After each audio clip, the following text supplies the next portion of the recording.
לא, באמת מרגש לראות איך שהסיפור הזה בתנופה, ואנחנו עכשיו נעבור לחלק האחרון, אנחנו קצת באיחור, אבל אל תפסידו, אחרי שעברתם היום יום לא קצר עם לא מעט הרצאות, אנחנו נסיים, אני שכחתי בבוקר ואני רוצה לציין במיוחד, כל יום העיון הזה הוא לא בנוי על דן אלון ויוסי לשם, אלא יש פה צוות מאוד גדול שעזרו, כמו אורי פלג למשל, וסורל ריטר, ועדי בשן, ויונה ממרכז הצפרות, הצוות של גן הכנסת, שבלעדיהם לא היינו מצליחים להרים את יום העיון הזה. אנחנו נעבור לחלק האחרון עכשיו, אייל ברטוב, שהיה לשעבר מדריך בבית ספר שדה עין גדי ורכז שמירת טבע במדבר יהודה, בהמשך הדריך במרכז מידע על עופות דורסים, שהפך למרכז הצפרות אחר כך, מפיק היום סרטי הסברה במשרד החוץ, אך עיקר פעילותו בצילום והפקת סרטי טבע וסביבה בישראל והדרכת מסעות צילום בעולם. לאחרונה, יחד עם זוגתו טל, הפיקו סדרה טבע שנקראת ישראל הפראית, ואייל יספר על ישראל הפראית, סדרת טבע בת 5 פרקים, שצילם והפיק ויקרין קטעים מהפרק שיגעון הנדידה. אז הוא ייתן רק מבוא, ואנחנו נסיים ב-20 דקות קטעים מהסדרה הזאת, ובטוחה נשתנו, ואחר כך נגיד לכם תודה רבה, תיסעו בשלום, אנחנו ניפגש פה בחנוכה תשע"ח. בבקשה, אייל. מישהו שכח פה סוודר? אם לא תיקחו, אני אביא את זה לנכד שלי.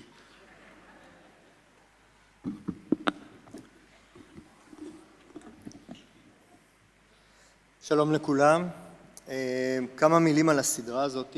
היה לי את הזכות בסוף 2014, הסמיתסוניון בארצות הברית ובלו אנדס, חברת הפקות ערוץ טלוויזיה גדול בקנדה, הם התחילו להפיק סדרות שחלקם אתם מכירים על הודו הפראית, או אלסקה הפראית וכדומה, והם פנו לישראל ושאלו אם אפשר לעשות את ישראל הפראית, ובחרו בי להפיק את הסדרה הזאת.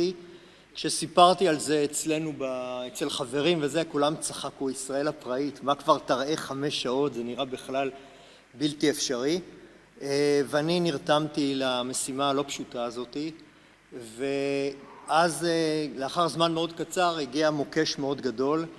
הסתבר לי שהם רוצים את כל הסדרה הזאת ב-4K.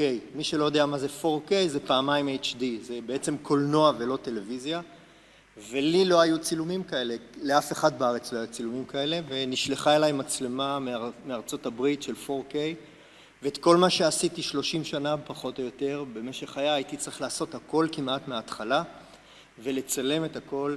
נעזרתי המון באנשי השטח של רשות שמורות הטבע, באנשים של החברה להגנת הטבע, חוקרים. בחלק מהמקרים לא הספקתי, הבעיה הייתה שבאותו זמן בתחום של הסתיו והאביב מתרחשים המון דברים בו זמנית, ולכן הייתי צריך לטוס כל הזמן מהחרמון לאילת, כי לרדוף אחרי שיטפונות ואחרי בקיעות ואחרי דברים, זה היה מטורף לעשות את זה בשנה אחת.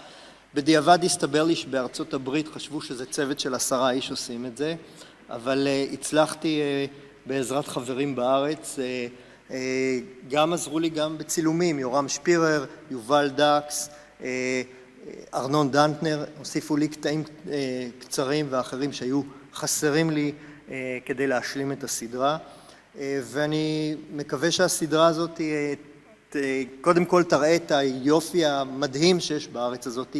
הרבה מאוד אנשים שאוהבים טבע לא יודעים עד כמה עולם הטבע שלנו עשיר, עד כמה הוא מגוון, ואני מקווה שהסדרה הזאת תעמיק את אהבת הטבע ואת שמירת הטבע בארץ ובעולם. תודה רבה.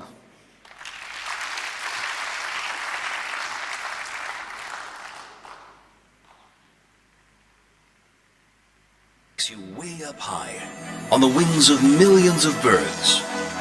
In an annual ritual, these nomads cross the world following familiar pathways. And Israel offers a migration route for many of them, from Europe and Asia to Africa. Learn how these birds find their cross-continental path and how they survive the journey. In Israel, history is everywhere. Religion and cultures have intersected over the centuries. But the country is less known for its fascinating wildlife and terrain.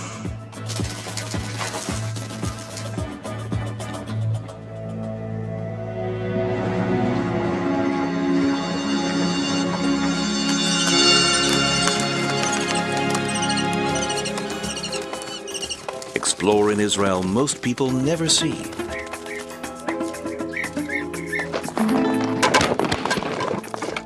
From snowy peaks to the world's lowest sea.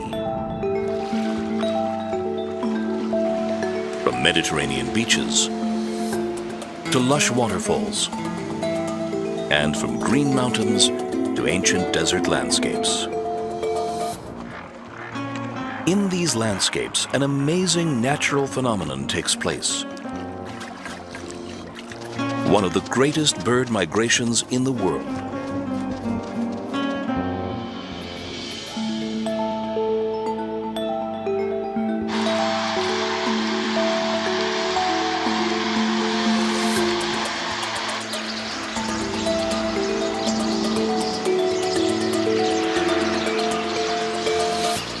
Twice a year, Israel's skies become an aerial highway. 500 million birds hurry south during autumn to their winter home in Africa and return north in spring to their nesting places in Europe and Asia.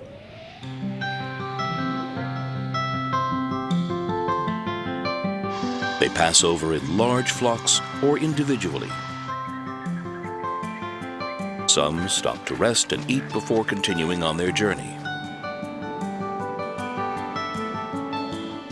Gliding birds like pelicans, storks, eagles, and buzzards cannot fly above the ocean. They require currents of warm air created above land that lift them up high.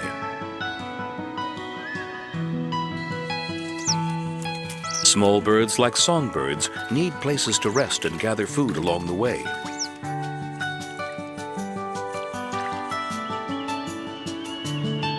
Israel provides a land bridge between continents and an important way station for all.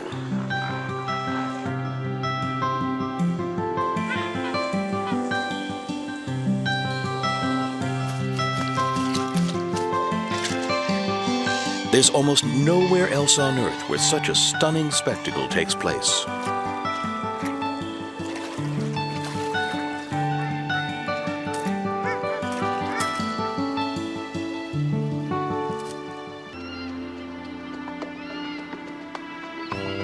From out of the blue, hundreds of thousands of raptors that spent the winter in Africa are now migrating to their nesting sites in Europe and Asia.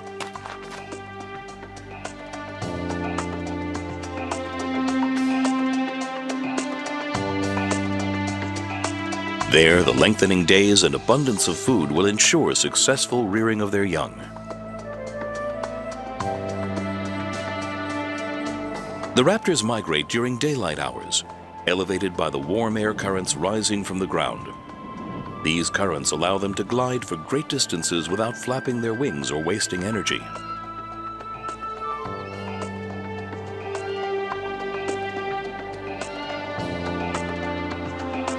At the height of the migration, 250,000 honey buzzards pass over the Eilat Mountains in one day. The buzzards fly about 450 kilometers a day, averaging 45 kilometers per hour.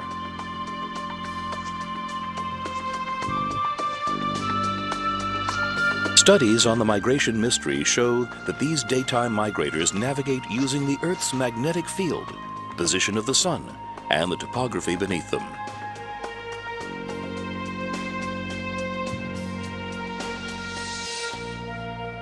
The spring migration happens quickly. These birds waste no time.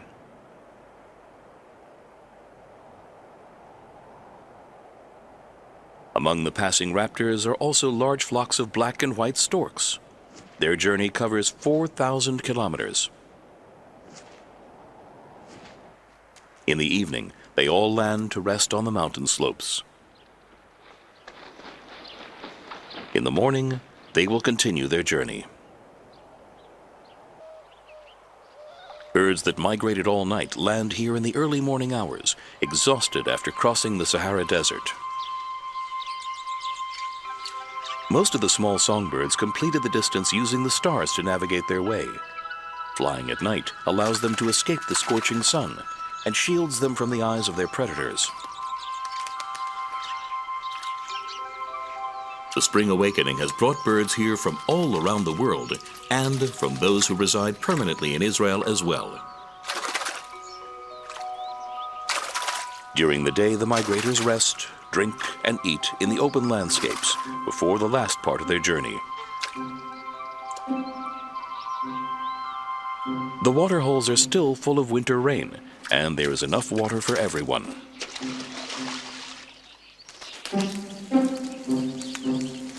It is early summer. The migrating birds have moved on, and so have the bird watchers. But Israel is not empty. The migrators' place is taken by the oversummering birds that come to nest and spend the summer here.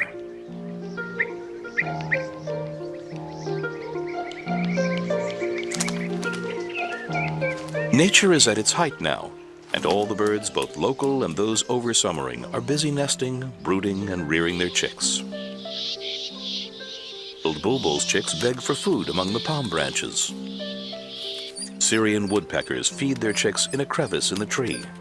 The nesting season is short and intense. Every ounce of energy is channeled towards protecting and feeding the young.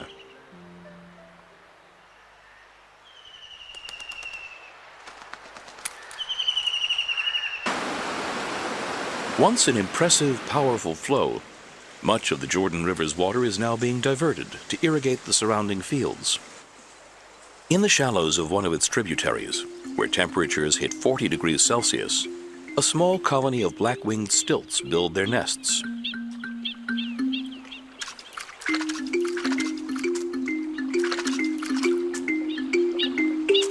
These small islands are surrounded by water and swampy mud that offers some protection from predators.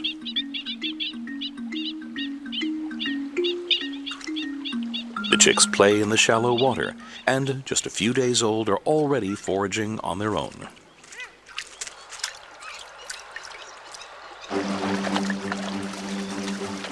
A flotilla of African sharp-toothed catfish approaches the nests. They move in a dense pack, hunting and eating anything that can't get away.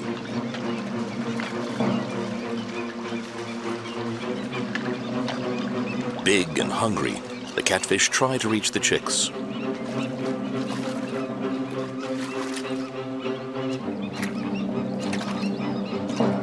One of the mothers calls to the chicks to return to the nest, but they don't listen to her.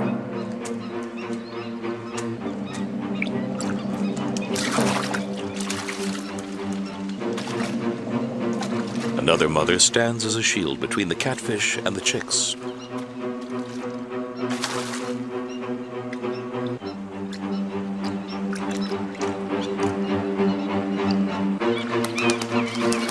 At the same time, the males are busy fighting over territory and expelling rival black-winged stilts.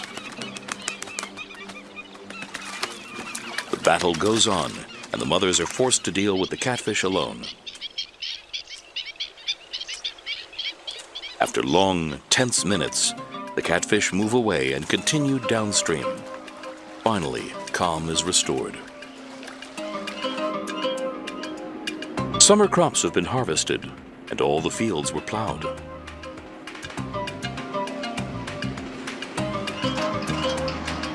The undisputed rulers of the summer fields are the short-toed eagles that came from Africa to nest in Israel and take advantage of the farmers' hard work.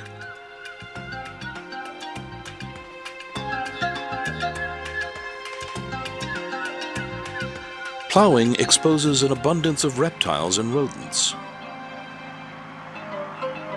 The short-toed eagle specializes in hunting snakes. True to its name, its toes are short and gnarled to help it hold onto the slippery meal. And although not immune to the snake's venom, the eagle can catch even the most poisonous vipers without getting bitten. A pair of short-toed eagles returns each year to its permanent nest, renovates it, and raises a single chick each summer.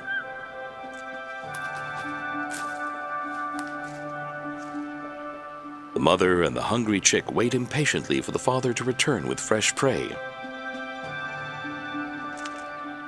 He hovers over the plowed field, scanning it with his sharp eyes,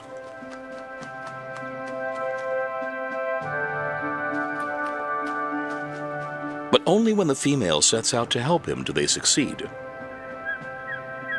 and return to the nest with the longed-for meal, a fat sand boa.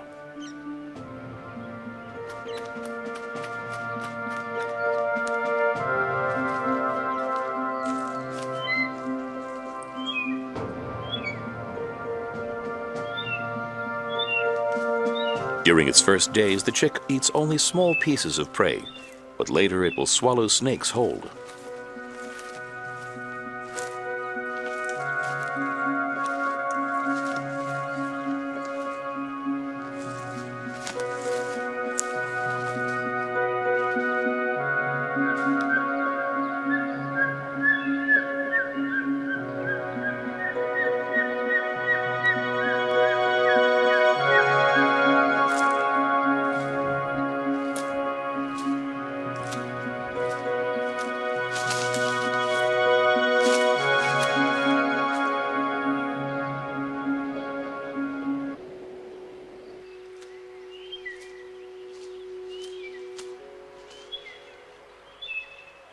Two and a half months, the adult partners rear their chick, feeding him with a great variety of reptiles, snakes, lizards, and chameleons.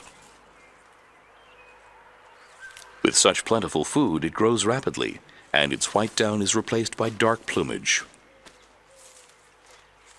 Toward the end of summer, the chick already glides with its parents above the fields and attempts its first hunt.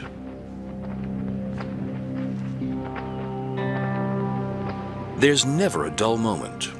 The falling darkness calls for the changing of the guard. The night raptors set out to the hunting fields. The barn owl, a large common raptor in Israel, lives among palm branches or in old roofs and hunts rodents with great skill. Its eyes are located in the front of its face and give it three-dimensional vision. Aided by its extremely sensitive sense of hearing, the owl can track down tiny prey in a huge field at night, and it attacks in perfect silence. In the first years of the 21st century, a group of scientists and farmers introduced the barn owl into these fields, hoping they would serve as a clean, green form of pest control. Nesting pair captures up to 6,000 rodents a year. When young, each owl was tagged with a ring, allowing researchers to track it through life. The experiment was such a success, 3,000 nesting boxes have been installed in other farming areas, 200 of them in this valley alone.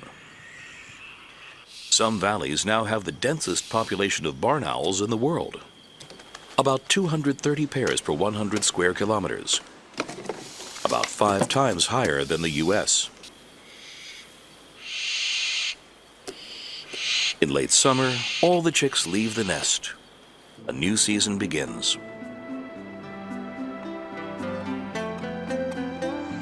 It is still hot here in Israel, but in the northern countries the daylight hours are already shortened, activating the migrating instinct throughout the bird universe. Vast flocks set off on their southward journey. Some of them just pass over on their way to Africa. Others stay for the winter. Dozens of species of water birds fill the pools, including songbirds and raptors.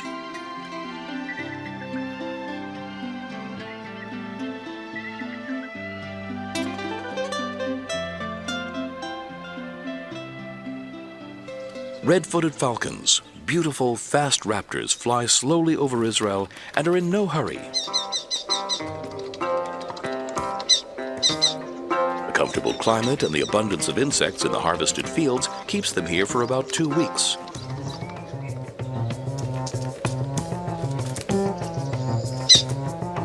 The male falcon is easy to identify, all dressed in gray and black.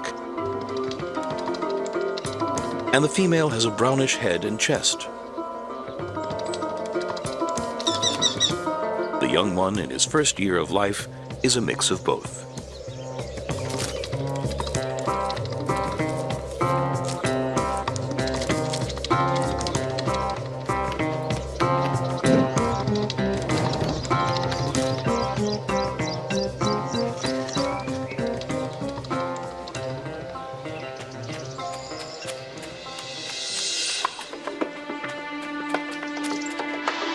Among the autumn migrators, the white storks really stand out.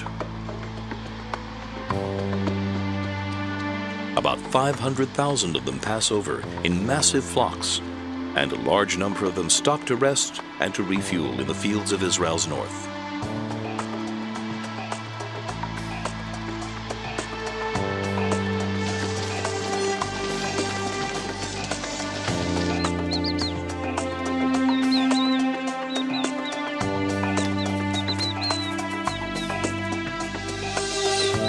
In the northern valleys, they take advantage of this automated irrigation device, flooding everything beneath the surface, like burrows dug by rodents, mainly social Guther's vole. In this instance, the storks wait for a vole to escape from its flooded burrow.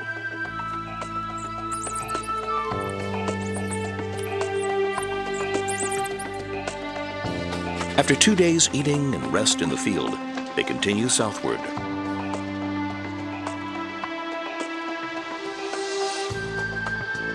Gliding over the roofs of Jerusalem, to the Judean desert and the Negev.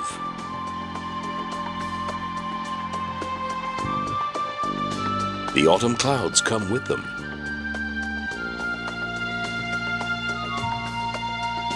The storks rest on the mountain slopes and in the open desert landscapes. And onwards to Eilat, the last stop for food and water before entering the Sinai Desert, 4,000 kilometers to South Africa.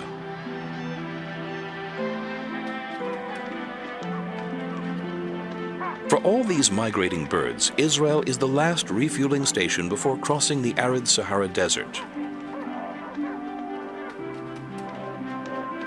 Landing in the Sahara means almost certain death from heat and thirst.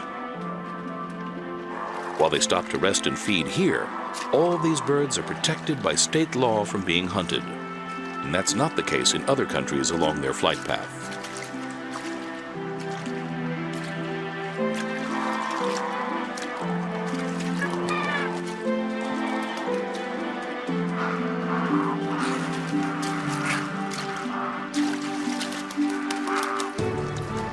The Great Southern Migration creates complex challenges. 50,000 pelicans migrate through Israel on their way from Eastern Europe to the lakes of the African Rift Valley.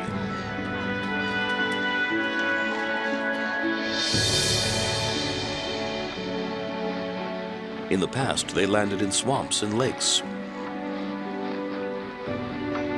Today, these are man-made pools to breed fish. The thousands of pelicans that landed every year on these pools decimated the fish population.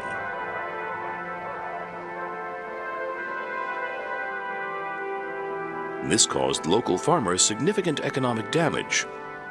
The farmers tried to drive the pelicans away, and some even resorted to shooting these innocent intruders.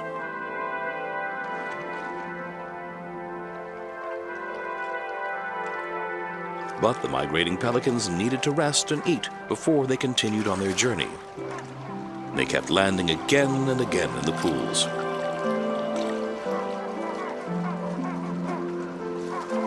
The conflict between the pelicans and the farmers lasted for the entire migration period and seemed poised to go on and on.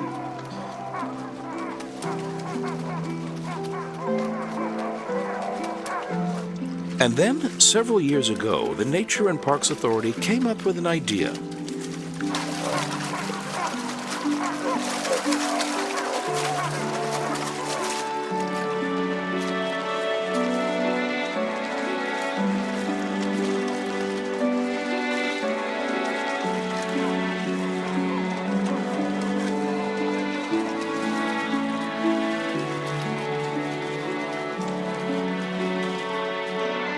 This isn't a garbage truck dumping trash.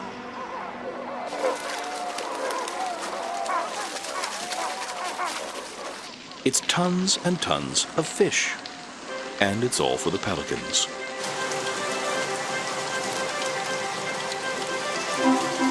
They're not afraid of the truck or the driver. They know this means a fresh and generous serving of their favorite meal.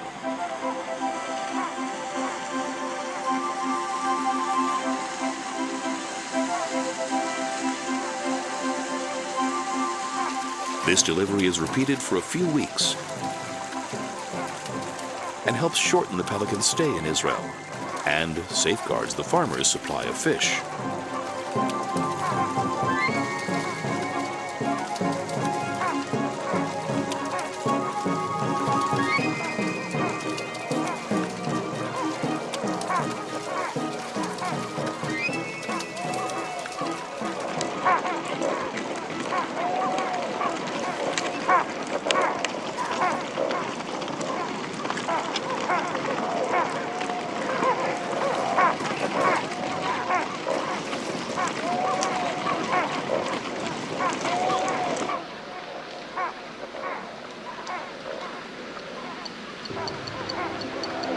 When they've had their fill, the pelicans continue on their journey.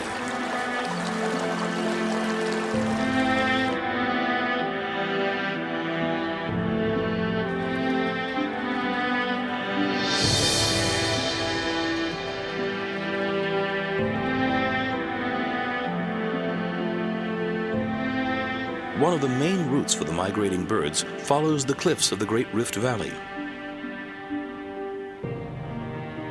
The hot air rising from the Judean desert lifts them up and carries them along.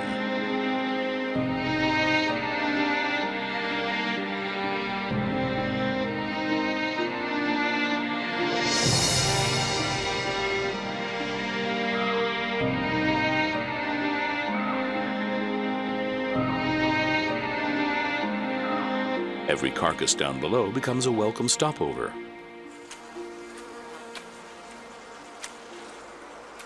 The migrator's exhausting journey is a period of abundance for others. The Suti Falcon is one of Israel's most unique autumn visitors. During this period, when most of the birds fly south to the heat, it comes here from East Africa to nest in the Negev cliffs. Unlike most of the birds that nest in Israel, autumn is when the Suti Falcon rears its young. The timing is excellent. The autumn migration of songbirds provides the falcon with all the food it needs. Call it collecting road tax from the passing traffic.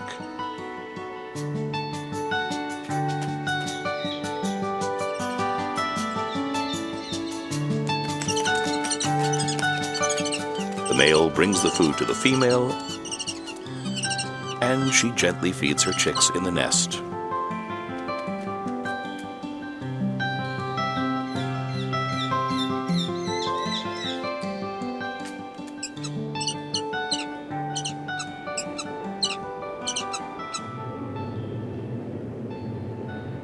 Winter comes, and with it the rains, but temperatures remain moderate.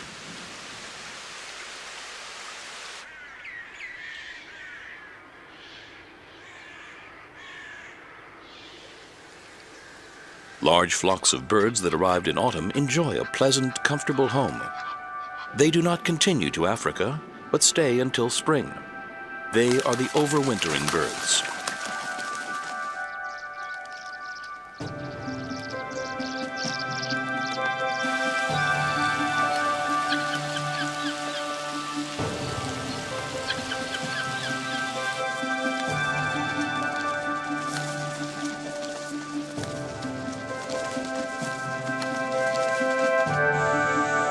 Half an hour before sunset, an incredible performance begins.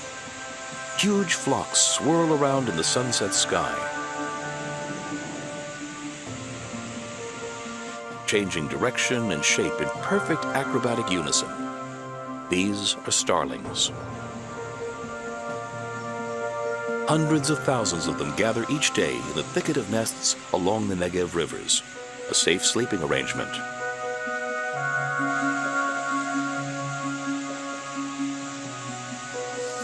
The starlings land in the thicket sounding like a waterfall, and their stormy conversations continue until night falls.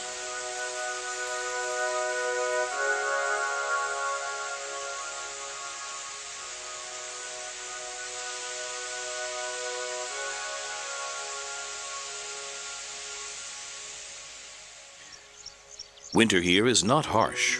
However, in northern Israel, the Hermon mountain range is covered with snow for a few months.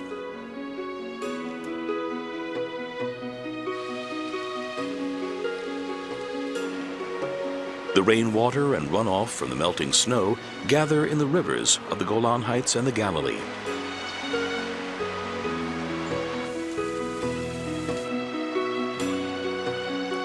Flowing from the oak thickets to the deep Syrian-African Rift Valley and into Lake Hula. This area has seen a remarkable ecological comeback. Decades ago, swamps, marshland, and the lake itself were drained. But the drainage went too far. A thriving but delicate ecosystem was destroyed in the process. Realizing the mistake, a part of the valley was reflooded, and Lake Hula slowly came back to life. And in the process emerged an ideal refuge for tired, hungry travelers. The nighttime fog covers the lake's surface, but at first light, the fog dissipates to reveal the wakening valley and the flocks that will overwinter here.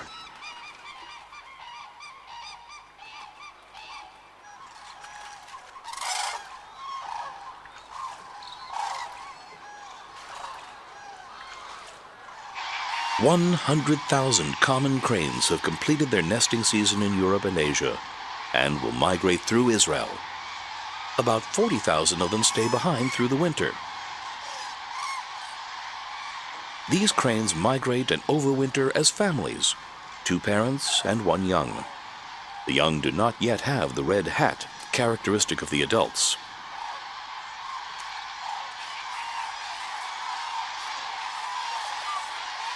As more and more land was farmed in the Hula Valley, more and more cranes were attracted to all the food and water. Thousands chose to stay in the region instead of continuing south. These unwanted visitors infuriated the farmers, also struggling to make a living here. 40,000 legs trampled and crushed the soft autumn seedlings in the fields, leaving behind bald patches that needed to be replanted. The Society for the Protection of Nature in Israel was summoned to find a solution, and they did. Now, a few times a day, a tractor comes bearing gifts for the noisy visitors. Tons of delicious corn. These offerings minimize the flock's destructive wandering in the fields. That's good news for the farmers and the harvest.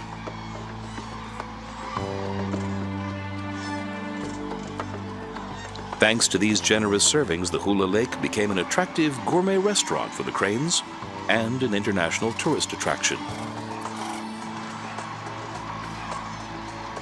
Another innovation did not take long to appear.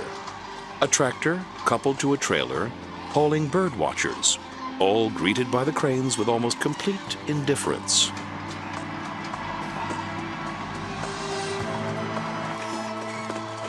The bird wars are over. With the cranes morphing from a nuisance to an economic and social stimulus, now everyone benefits. The cranes are not the only winter visitors to Israel. Raptors come from throughout Eurasia to overwinter in the valley, taking full advantage of all the abundant food here.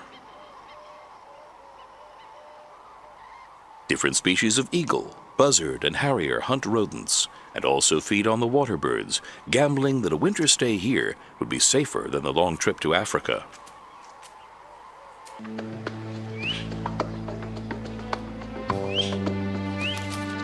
An entire year has passed, and spring arrives. By now, the overwintering birds have left.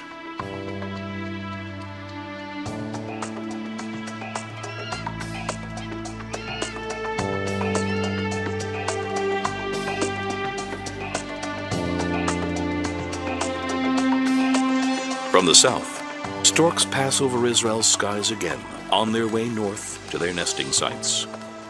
They are just the beginning of an incredible mass movement. Millions of migrating birds manage to overcome a range of dangers on this great journey each year.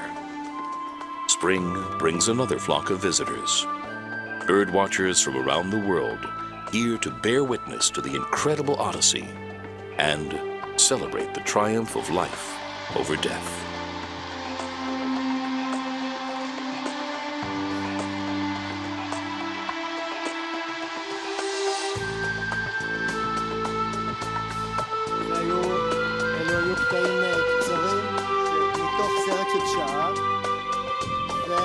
מוזמנים לראות.